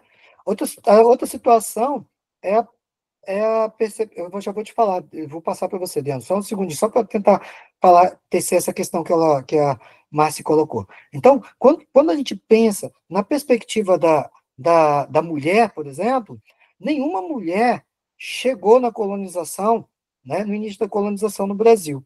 Aliás, os padres jesuítas impediram que os homens viessem para cá acompanhados das suas esposas, levando a uma relação entre homens portugueses com mulheres indígenas que transmitiu várias doenças. E aí entra a vitimização, sim, de muitas mulheres indígenas e homens indígenas que morreram, né, com doenças sexualmente transmissíveis, né?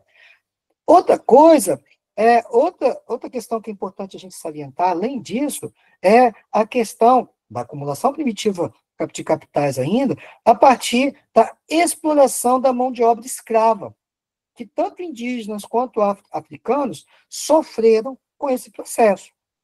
Então, assim, aí vamos falar em vitimização mais uma vez. Por quê? Porque nesse processo, muitas pessoas que vieram para cá na condição de escravos e escravas, né, não tiveram a condição de se insurgir de imediato, claro que depois vem a formação dos quilombos e tudo mais, para garantir o quê? Para garantir esse processo. Achei que fosse... Não consegui ver, depois eu vejo. Então, muita gente que veio para cá no processo de colonização, né? No processo de colonização, eles não vieram para cá na condição de poder se insurgir de imediato. É claro que a formação dos quilombos, que vai acontecer, né, com destaque no século XVII ao quilombo dos Palmares, né, mas os quilombos vão se formar e até hoje as populações quilombolas elas são discriminadas, né, pelas prefeituras que não oferecem as escrituras das terras desses quilombolas. Então, assim, veja, que nós estamos falando, aí é que a gente fala de história comparada, nós estamos falando de um país que se desenvolveu, na colonização, a partir da expropriação de indígenas, exploração escrava dos africanos, e que, na atualidade, nós estamos falando de história comparada, não no sentido anacrônico, como alguém colocou ali, que eu achei muito legal, mas no sentido de pensar como que nessa história, os indígenas e as pessoas quilombolas continuam na condição de discriminação, continuam num processo, né, que não é questão pela vitimização, mas pela questão da discriminação e imposição das elites brasileiras que, desde a colonização, né, impuseram às mulheres, aos gays, aos negros, às negras, aos indígenas, aos deficientes, né, a condição de quê? Discriminados, de discriminação, de preconceito. Para quê? Para preservar Aí vem a lucratividade, para preservar, né, o desenvolvimento desse sistema que vem aí colocando na condição O né? único problema é que quando você conta a história assim, o protagonista é o português, o protagonista é o Infelizmente, homem branco, entendeu? Quando que a gente vai fazer uma esse processo, história que o protagonista seja o indígena, que o protagonista seja quem estava aqui, porque eu não quero mais ouvir a história de que o indígena se vendeu por nada, se vendeu por miçanga, se vendeu por espelho. mas Não é nesse processo você verdade. Não entende, é verdade isso. Não, mas nesse não. processo você entende que essas populações não conseguiram nesse primeiro. Claro que tiveram a Revolução dos Tamoios, aqui no Espírito Santo, por exemplo, né? Exatamente. Aqui no Espírito Santo, alguns indígenas, né, se insurgiram. Vamos falar dos goitacazes, que hoje não existe mais os goitacazes, no Rio de Janeiro e tantos outros, né? Mas essa história inicial, infelizmente, ela foi feita, né, sob forma de expropriação. Não dá para falar nesse processo inicial como uma forma de protagonismo indígena, protagonismo africano, etc. Então, a gente vai Não, eternamente ser não, colonizado e escravo da história não tem como. europeia. Se a gente pensar essa história, a gente pode mudar, entendeu? E hoje Se nós estamos você não numa contar democracia outra história, a gente diferente. não vai mudar. Esse é o ponto. Vai Eu lá, acho. Adriana. Vamos lá, vamos só colocar alguns pingos nos is aí. E porque também que a gente for aqui, a gente vai até as 2 horas. Mas vamos tentar pelo menos assim, botar alguns pingos nos is. Primeiro, vamos lembrar do nome do grupo. O nome do grupo é Filosofia da História Brasileira. A proposta pode parecer estranho para você, Paulo, porque a gente da filosofia, a gente é clique mesmo. A gente vai desconstruir o conceito, bagaçar aqui, refazer ele quanto for necessário para a gente entender. Outra questão é, a história registrada não é a única história. Essa aí é um equívoco que aí eu discordo de você, porque aí, quem fez a história foi os portugueses? Não. Eles registraram a história e essa história foi compreendida. Eles registraram a história. A população que estava aqui, os indígenas, eles não registraram a história de maneira escrita. Eles registraram a história através da sua cultura e do seu processo de entendimento desse conflito. Foi um conflito dos portugueses que tinham armamento com pessoas indígenas que tinham uma vida de conflito. Existia um conflito entre si, mas o conflito deles eram por necessidade. É necessidade de comer, um território que tinha mais comida. Quando há um conflito dos portugueses que invadiram, mas se falou exatamente, claro, invadiram aqui, eles dizimaram com guerra. A tentativa de sobreviver desse povo em relação aos portugueses foi olhar para a situação e tentar sobreviver. O processo de catequização e de ensinar a língua foi um processo de apagamento de uma história. Apaga-se a história ali da vivência daquele povo. E é por isso que eu trouxe esse livro, pra gente detonar ele o máximo que puder e pegar um outro livro. É porque ele é um livro muito curto e dá pra gente detonar bem aqui. Que é assim que a gente lê de maneira crítica. Só que a gente tem que lembrar também que a gente tem vários pontos de vista de várias etnias diferentes. Você falou dos espanhóis, a gente tem os incas e os maias que conseguiram construir edificações que permaneceram ao longo do tempo. Porque também é um problema, assim, de safadeza, eu chamo de safadeza, dos portugueses que levaram vários objetos daqui para lá que eram de cultura indígena. A gente tem cocás lá, a galera filha da puta mesmo, pegou tanto do continente africano quanto da gente. Então, assim, entender o processo, pra gente da filosofia, é um processo de olhar, investigar e questionar até mesmo aquilo que já foi estabelecido. A gente é muito chato com isso mesmo. Porque o fenômeno, tal qual ele é apresentado, ele tem várias facetas dependendo do sujeito. Temos o Deleuze aí que vai falar bem ali sobre como a gente vê a história. Ele traz uma tentativa de compreender a história como se fosse uma escavação. A gente vai escavar a história tal qual ela é apresentada. E aí, assim, para tentar assim também ser chato ali na questão do princípio do capitalismo, né? Vamos lá. Não há venda de mão de obra no processo de escravização de um povo. Tem como você falar que é uma relação de trabalho entre... Ah, não, o indígena não lucrou nada. Não tem, não lucra porque ele está sendo, né, escravizado. Está tentando sobreviver frente a um monte de gente branca vindo num navio gigante, com arma pra caralho, num calor da desgraça, o povo cheio de roupa. Ele fala, fala da puta, tu quer o quê? Ele, rapaz, eu vim aqui só pra bagaçar vocês. Ele, não é possível. E é conflito, conflito. A morte, o estupro, não foi, gente, eu vim aqui te visitar. Não, foi na porrada, foi morte. Então, assim, entender também o processo de colocar condições atuais, aí para mim realmente é um anacronismo.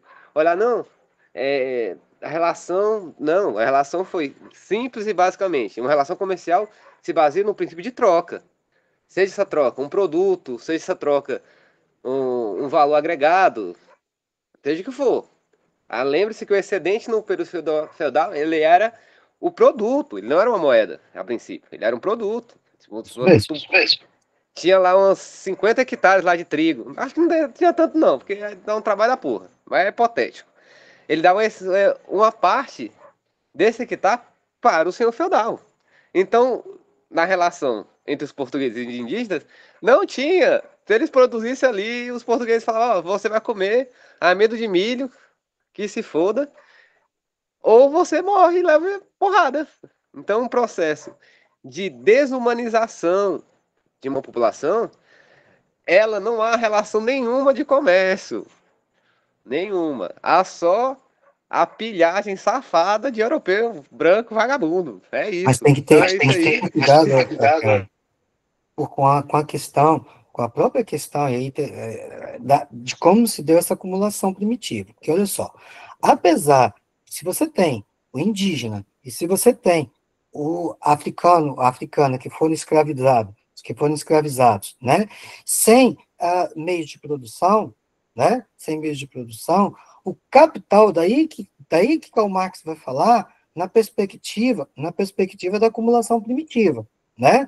Havia uma lucratividade, havia uma acumulação de capitais e bens e serviços, mas a base de quê? Da exploração da mão de obra escrava, da expropriação de terras e de todo um contexto histórico que vai acontecendo no processo de colonização.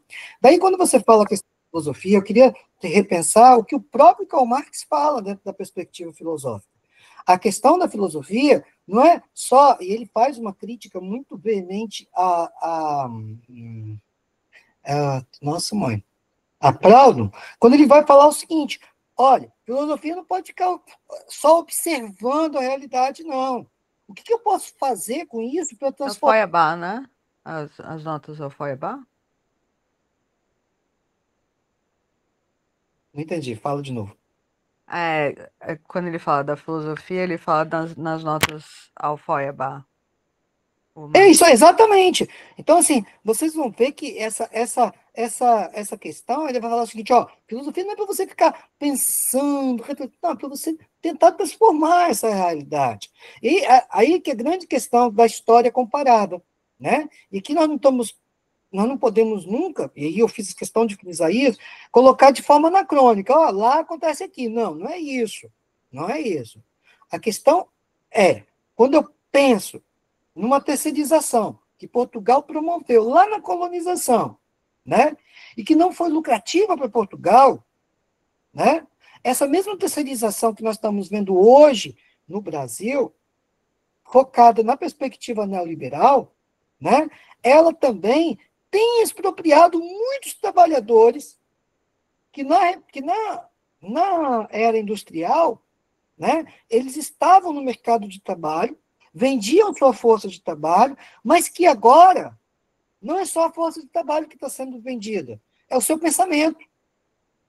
Né? Não sei se vocês já leram alguma coisa sobre o toyotismo, mas no toyotismo, né, a perspectiva é o quê? Vocês vão me dar tudo. O empresário não quer só o trabalho, não quer só a mão de obra, ele quer a doação do empregado. Então, agora, nas terceirizações, o sujeito motoboy, por exemplo, aqui, não sei como que é em São Paulo e em outros estados, mas aqui no estado, por exemplo, muitos Uber estão se sentindo os empresários, e não são.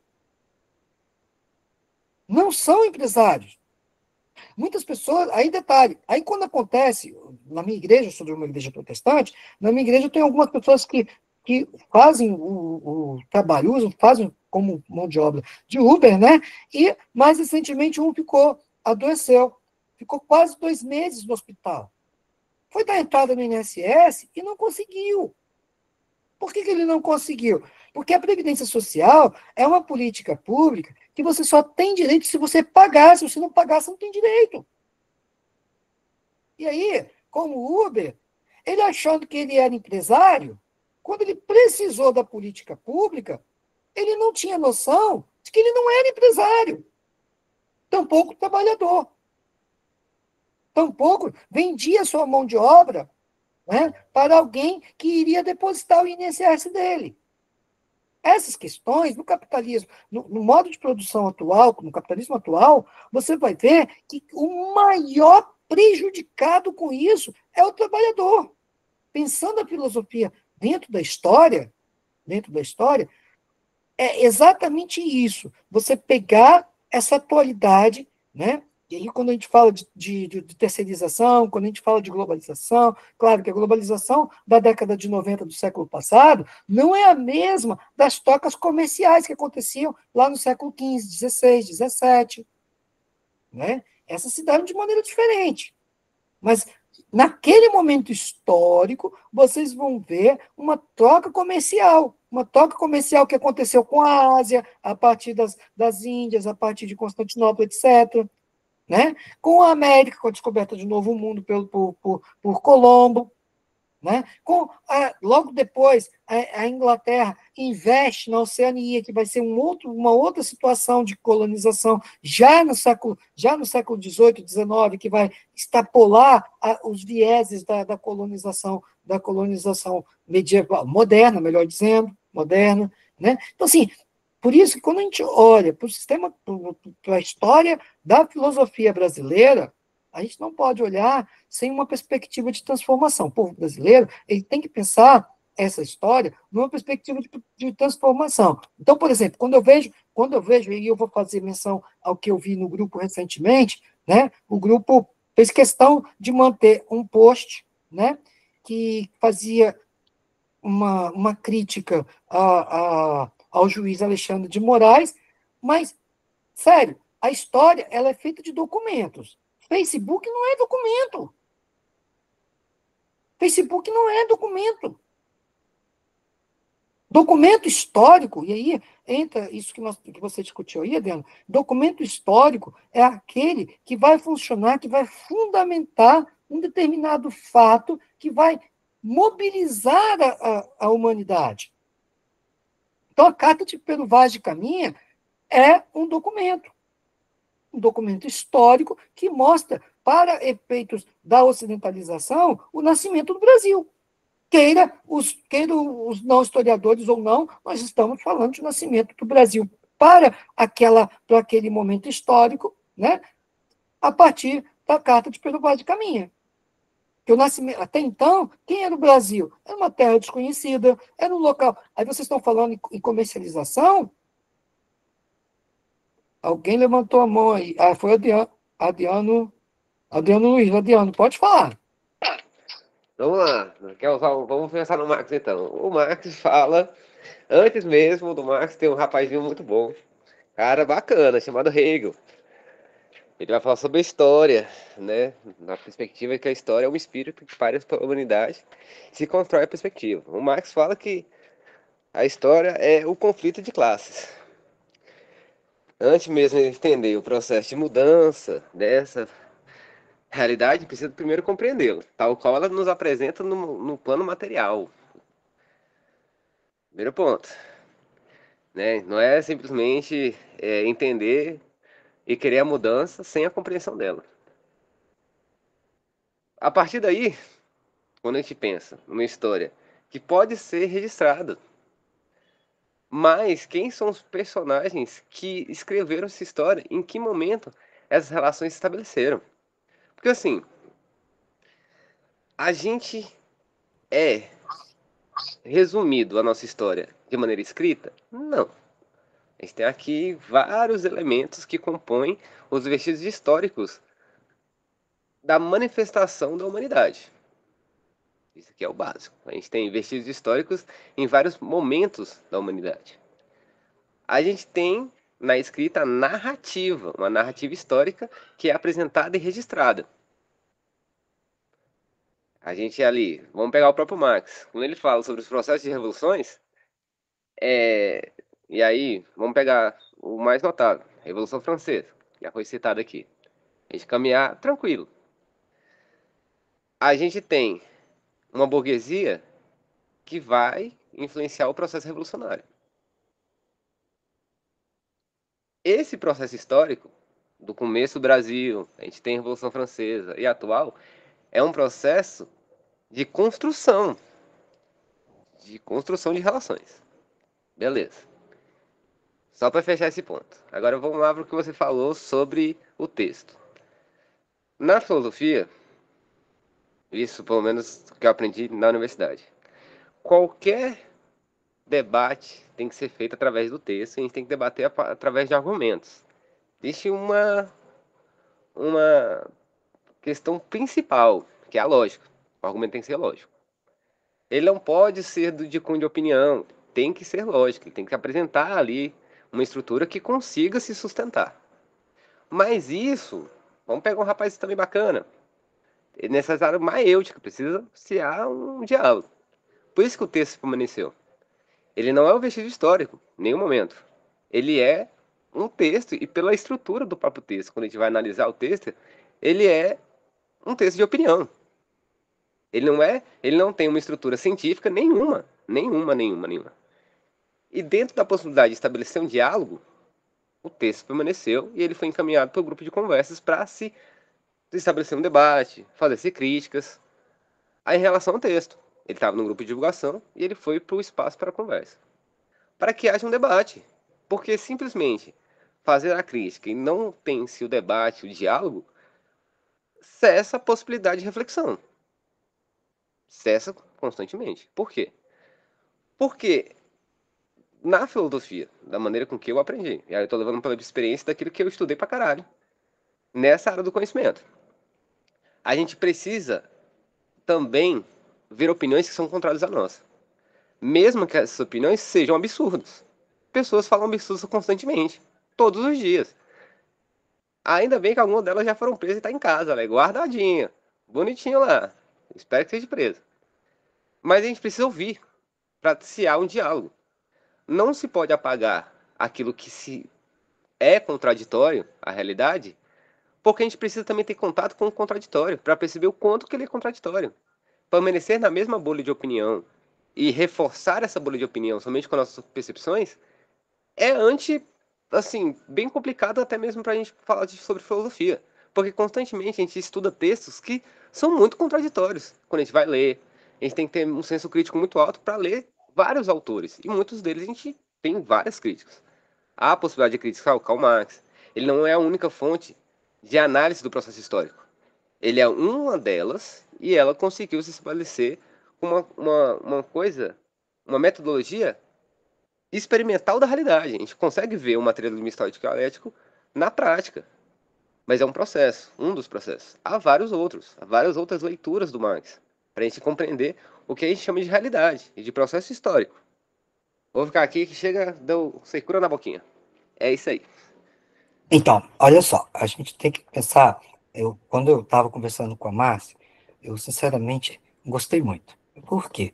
Porque, sério, Márcia, já fiquei seu fã, tá? Pode falar com seu marido, se você é casada, com seu namorado, se você tem namorado, tá? Já fiquei seu fã. Por quê? Porque esse diálogo, para mim, é aquele que perpassa a nossa discussão. Ela citou 6 autores, dos quais 2 eu tinha conhecimento, né? Então, quando ela falou, eu cheguei até a falar sobre mais um que ela não citou, que foi Fukuyama. Então, nós ficamos numa discussão teórica. Isso foi muito massa, né? Por outro lado, quando a gente pega, e isso quando eu estava dando aula numa faculdade aqui no Espírito Santo, chamada Multivix, quando a gente pega um texto, né, e usa o autor só para poder justificar aquilo que eu quero dizer, isso é um equívoco muito grande, né? Por exemplo, você falou, Adriano, de Hegel, né? Hegel, ele, do ponto de vista filosófico, ele rompe com Marx, porque ele caminha pelo sentido do idealismo histórico, né? Dentro de Platão, etc., né? Enquanto Marx vai caminhar logo depois com seu parceiro Engels, né? Com a ideia de materialismo histórico dialético. Então, assim, da perspectiva do materialismo histórico dialético, né, vale pensar o seguinte: quando você falou de história, para Marx, quem faz a história é o trabalhador, é a pessoa, somos nós, pessoas. Né? Nós, seres humanos, somos os historiadores. O problema é que quando a gente transforma, e aí é a grande sacada do positivismo, né? Do positivismo. Quando a gente transforma a história em uma história das elites, né? A gente tem que ter um certo cuidado, né, de que muitas vezes essa história da elite pode não interessar as classes as classes trabalhadoras. Por isso que muitas pessoas não gostam da história, porque se exclui a história das classes trabalhadoras, se nega aos trabalhadores essa história e se coloca e se impõe as histórias das classes dominantes. Então você vai ver, por exemplo, transformar em herói Tiradentes. Nunca foi herói, como a gente pensa. Né? Duque de Caxias, o próprio, né, enfim, tantos outros que aparecem, né, na história brasileira como protagonistas de uma história que não é a história toda do brasileiro. Por isso que é importante, quando a gente traz a colonização para dentro da história brasileira, né, a gente pensar essa coisificação que foi feita, né, com essas pessoas, tanto os indígenas quanto os africanos que foram trazidos para o Brasil, né, e os privilegiados, que não foram somente os portugueses. E aí a gente vai ver, por exemplo, se você pegar a independência do Brasil, ela é distinta dos demais países latino-americanos. Por quê? Porque exatamente os crioulos, né? Quem são os crioulos nesse caso? São exatamente os filhos dos espanhóis, os descendentes de espanhóis, diferente do Brasil, da história do Brasil. Na história do Brasil, um português define a independência, um português se alia às elites, um português se torna, então, tirano no Império Brasileiro. E depois que esse português abre mão do Império, a classe burguesa, a elite brasileira, não foi capaz de montar uma história, uma nova história para o Brasil, entregando depois o Império para Dom Pedro II. Então, assim, se você olha a história, a narrativa que vai se contar, em todos os documentos que você procurar, em todas as assertivas que você consultar, você vai ver essa história. Não dá para você trazer uma outra história, como, por exemplo, a Comuna de Paris, que Marx conta.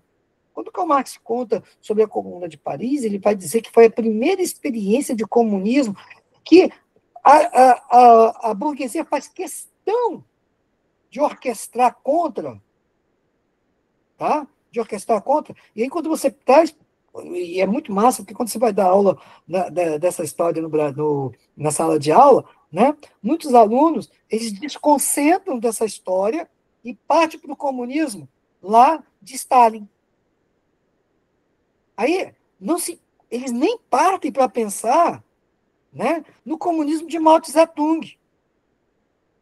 Aí ficam na Guerra Fria, né? A Guerra Fria que Estados Unidos e União Soviética ficaram brigando entre si para tentar ver quem tinha mais poder armamentício. Mas ninguém consegue trazer para o diálogo o comunismo de Cuba.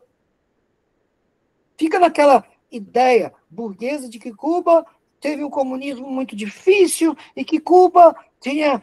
Não, tem gente que chega a dizer que eu fico puto quando eu ouço isso, que Fidel Castro era até empresário, tinha grandes bens, blá, blá, blá, blá, blá. Eu fico triste quando eu ouço isso. Porque quando a gente traz essas histórias, né, e aí vem a ideia de filosofia da história, né, traz essa história, a gente traz para pensar, é isso que a gente quer mesmo? A gente quer um Brasil colônia? Me faz lembrar, gente, do discurso do presidente da Câmara no dia da posse do presidente Lula, em 2023. Quando o presidente da Câmara chega e cumprimenta o presidente de Portugal como presidente da pátria-mãe. Nós não nascemos com os portugueses. Nós nascemos com outras populações indígenas que já habitavam esse país. E quando eu vejo o presidente da Câmara, né, que, diga-se de passagem, de direita, né, cumprimentar o presidente de Portugal dessa forma, faz-me pensar como que, às vezes, esse grupo burguês pretende manter o Brasil colônia. E aí, cabe a nós pensarmos essa história. A gente quer permanecer colônia? A gente quer permanecer... né, a doutrina Monroe mostrou isso. A gente quer ficar subordinado aos Estados Unidos? Os alunos ficam impressionados comigo quando eu conto para eles sobre a história da droga. Não tem nenhum livro de história que traz a história da droga. Mas quando a gente fala de república, eu faço questão de falar da história da droga no Brasil. Por que o Brasil discrimina tanto a droga? Porque no primeiro congresso brasileiro que aconteceu, em que o Brasil participou nos Estados Unidos da definição da doutrina Monroe, os Estados Unidos definem a droga como crime. Enquanto isso, os países europeus estavam doidos para importar, né, maconha e não podiam, porque até hoje a maconha é considerada uma droga que não pode ser exportada. Nem a cocaína, né, produzida que a Coca-Cola explora tanto na produção da Coca-Cola, né, e a cocaína ela é tida nos países europeus como natural. Mas quando eu falo de história do Brasil, né, da República, eu comento isso com os meus alunos, eles ficam impressionados. Porque quem ganha dinheiro com o tráfico, tá? Quem ganha dinheiro com o tráfico não são os traficantes, são os Estados Unidos.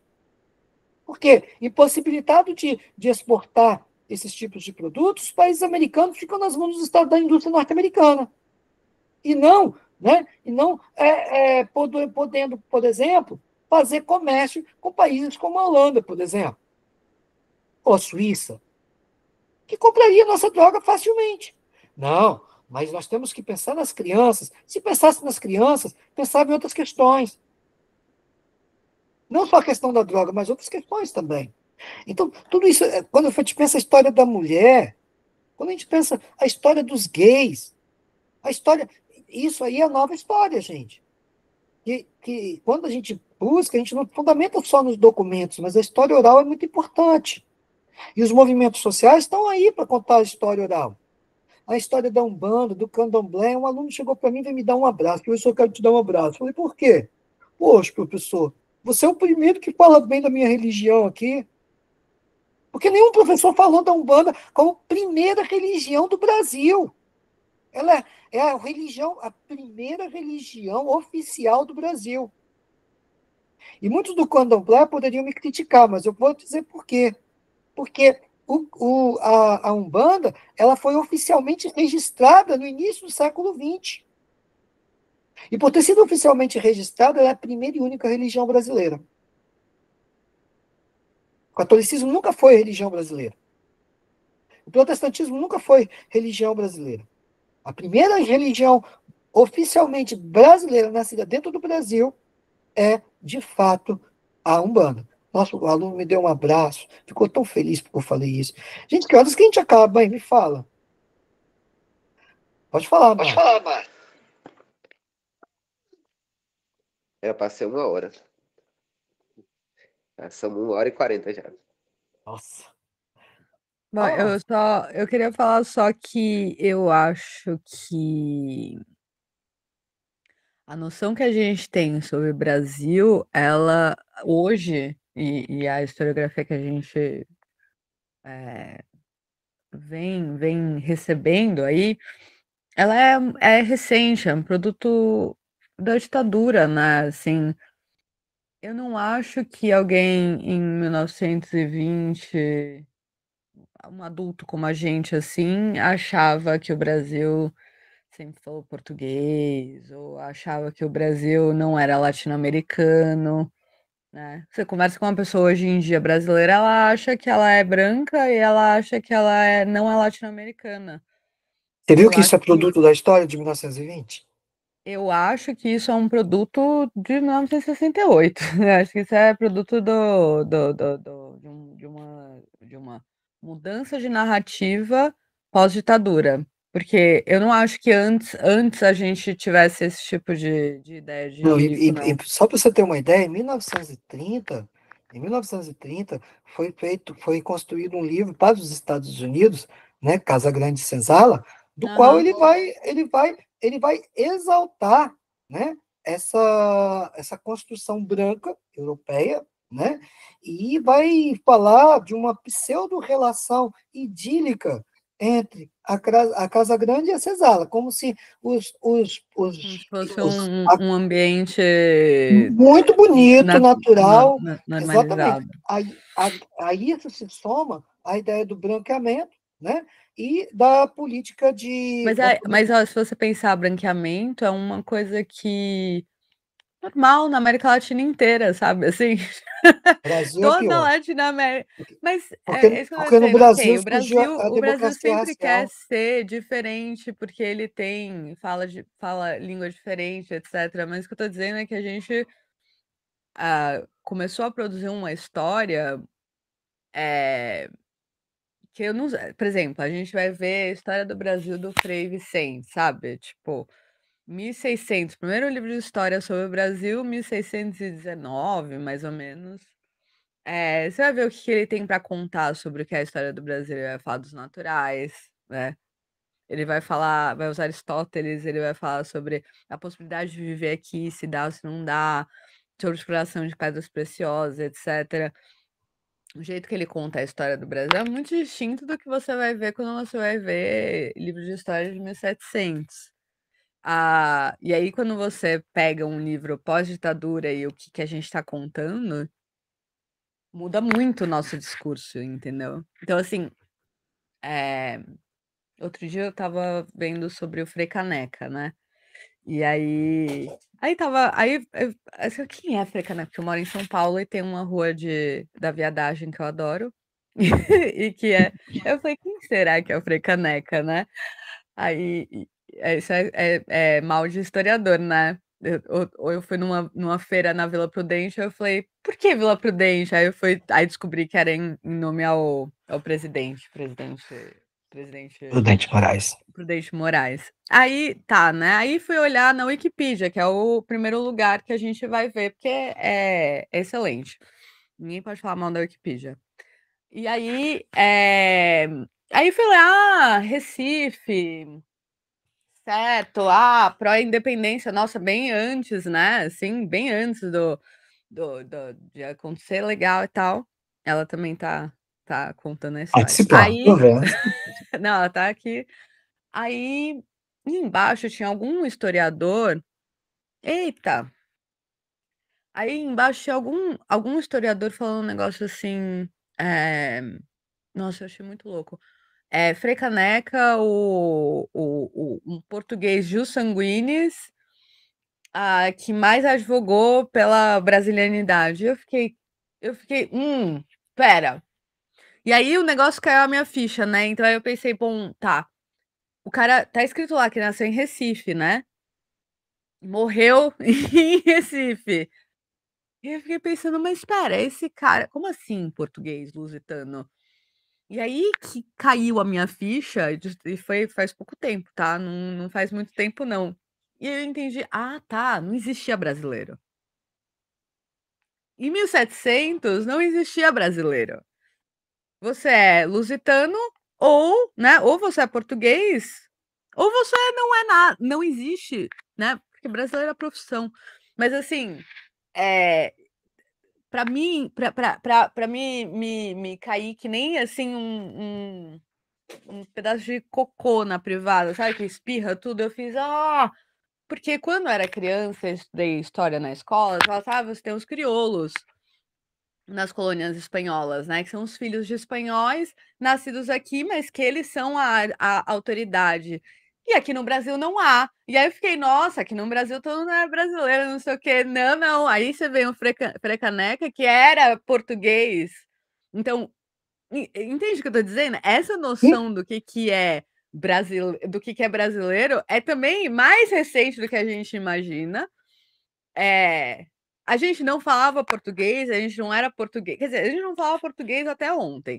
A gente não era português. Que caralho que a gente tá insistindo em, né, como você falou, saudar o colonizador, ou sei lá o quê. Mas que história é essa, né?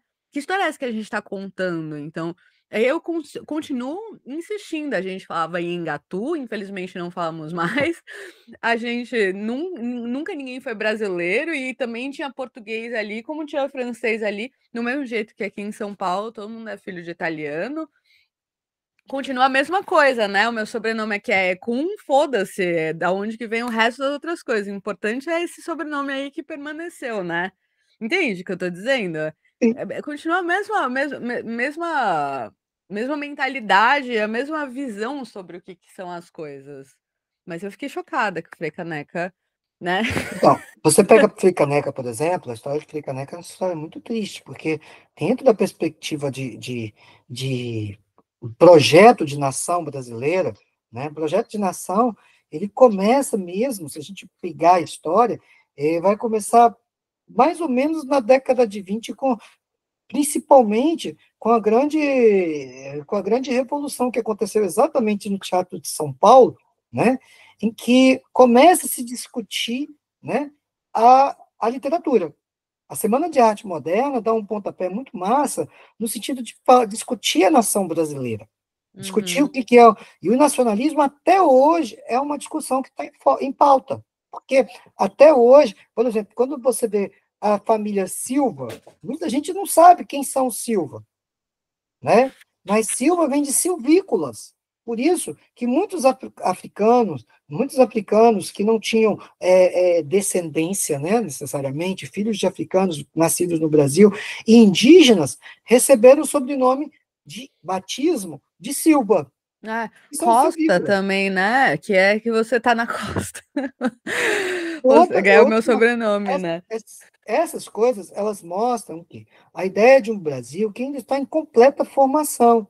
O que a gente tem que entender é essa que Mas eu acho que todos os lugares estão, entendeu? Eu acho que a gente tinha que se desprender dessa ideia do que é essa história especificamente a partir do que a gente entende como civilização, que é uma ideia especificamente europeia, entendeu? Eu não sei se. Porque, assim, sim, o Brasil está em formação, todas as coisas estão em formação, porque a história continua acontecendo, as coisas são e vão, né? Então, para onde que a gente vai agora, né? Não estou falando, não. Estou falando assim, que a história do Brasil, o Brasil ele é muito novo para essas ideias de capital-trabalho. Tanto a Europa quanto alguns países da Ásia, eles vêm, né, nesse processo histórico muito mais avançados do que o Brasil, tá? Do que Mas o Brasil ele foi ele tem população antes da Europa. Nas novas coisas arqueológicas que a gente entendeu aí, a população americana é mais antiga. Sim, a população africana, a população Teve uma americana. arqueóloga que achou um brasileira no Piauí, né? A população asiática. É claro que Mas nesse se a gente for contexto. pensar em termos de história documentada, né? Porque a gente consegue agora ver outras histórias, né? De antes de documentação.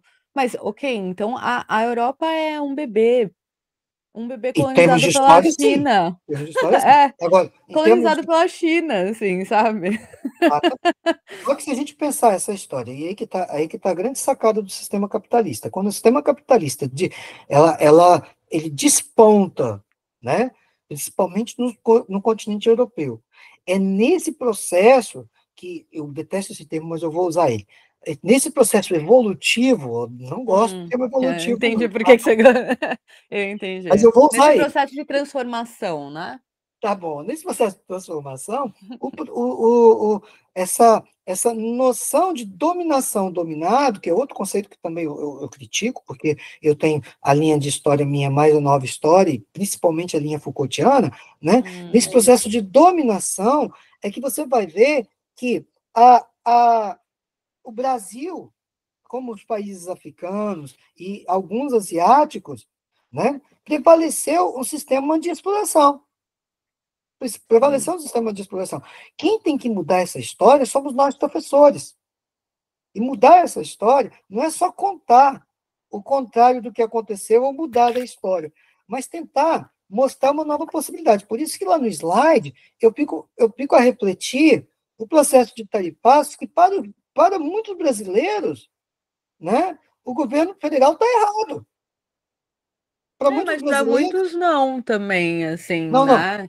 E aí eu acho que essa é uma conversa. Mas você Uma entende ótima, que o com Congresso. certeza. Você viu a postura do Congresso mais recente na discussão parlamentar? Taparam a boca. Que bom que eles taparam a boca. Eu fiquei até feliz com isso. Mas esse gesto mostra como que a elite brasileira. Como que você consegue subverter uma noção de liberdade, e o que é liberdade, a Entende? É favor, porque a exatamente gente isso. meio que coisificou e transformou liberdade num commodity que serve para algumas pessoas, né? Porque daí, se você Exatamente. coloca as pessoas que moram em uma comunidade e elas vão se manifestar e elas vão ficar putas, porque, né, todo mundo tem direito a esse. Aí eles não podem. Aí não. Mas quando esses caras, eles têm todo o direito à liberdade, à expressão deles, né? Percebeu? É isso, é essa que é a grande sacada. Então, assim, aqui no Espírito Santo saiu uma lei, não sei se vocês ficaram sabendo aí em São Paulo e em outros estados, saiu uma lei no estado em que nós, professores, ficamos impedidos de falar da diversidade sexual. Ah, é. Eu não sabia que no Espírito Santo tinha acontecido isso. O nosso governador, por incrível que pareça, é um socialista que assina, né, e aprova uma legislação proposta por um deputado da direita, deputado estadual, né, e impede que nós passemos a discutir a igualdade de gênero. Uhum. Qual é, aí, assim, o que está Eu por... acho que aí, depois a gente vai conversar mais, mas eu acho que a gente tem que, antes de tudo, a gente tinha que tentar entender para que serve escola. Porque se a gente não Mas souber você para que ela percebe, serve. mas você percebe que nesses discursos está implícito a Nesse ideia de discurso que eu tá, tenho... professor não tem que estar ensinando isso vem de berço, isso vem de casa, não sei o quê. Então, Não, para mas que serve a escola, então? vamos olhar para a história para você entender. Só para você entender. Se você olhar para a história, é uma história positivista que tem que ensinar, sabe? A história E positivista é uma história específica também. é É isso. isso, né? De Isso, uma narrativa pré-aprovada, etc. Quando eu isso. conto para os meus alunos, por exemplo, que a gente falava até antes de ontem em Gatu, nesta terra, e que não é brasileiro, não se fala português desde sempre, o choque, porque assim, nunca ninguém ouviu falar de língua geral. Nunca ninguém ouviu falar de Engatu e como é que foi um negócio que aconteceu tanto tempo nesse país e por que que a gente não fala? Por que que é que isso? É uma obsessão minha mesmo, mas assim, porque eu só falo disso, mas é porque como é que a gente, sabe? De Você uma parte percebe você percebe como importante. nós regredimos que quando a gente, por isso que quando o Adriano falou que é a questão do Facebook, por isso que o Facebook ele não pode ser a minha referência. Um sim. comentário no Facebook não pode ser uma referência, porque dependendo da análise, eu lembro que eu fiz uma análise do governo Fernando Henrique a partir de Freud, né, trazendo à Mas tona. assim, eu acho que a gente também tem que aceitar o tempo que a gente está, assim, né? E, sei lá, você viu aquela. Depois a gente voltou lá e foi fazer achado arqueológico em Pompeia. E aí acharam lá um templo que todo pichado, cheio de rola. Rola e um monte de picho e tal. E aí, sei lá, né? Assim, não, mas picho histórico é legal. Rola romana pode, né? Agora no muro aqui não. Aí eu fico pensando até algumas coisas que a Passa. gente podia pensar como. O Facebook é um grande fórum para um monte de gente desinteressada a falar sobre um monte de coisa que eles deveriam estar Perfeito conceito. interessados, né? Excelente conceito. Só que aí é um grande problema, né? Porque aonde que a gente vai poder conversar? Numa máquina privada, né? Porque o Facebook o Facebook ou o Instagram é um local privado, público. Então, ele não tem regras democráticas, ele tem a regra do rei. Então, enfim, né, você viu aquele livro lá do Yannis, o Tecnofeudalismo? Sim, fantástico. É um outro Fantástico. pesadelo pra gente, pra gente pensar. Bom, eu preciso ir embora, que agora eu Eu vou também, dar são 9 aula. horas, eu acho que o Adriano está precisando Eu encerrar vou, também. eu Foi vou, ótimo. eu vou encerrar a gravação aqui. Foi muito bom bater um papo